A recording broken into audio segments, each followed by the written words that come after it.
Vielleicht hast du ja schon mal deinen Mann oder deine Frau oder wen auch immer mal beobachtet beim Schnarchen.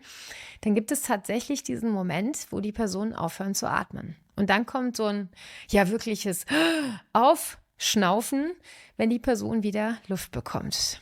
Und diese Atemaussetzer, diese Schlafapnoe und eben auch das Schnarchen davor ist wirklich extrem gesundheitsschädlich. Und nicht nur für denjenigen, der schnarcht, sondern auch für den, der nebendran liegt und das eben tatsächlich auch anhören oder sich anhören muss und deswegen auch nicht schlafen kann.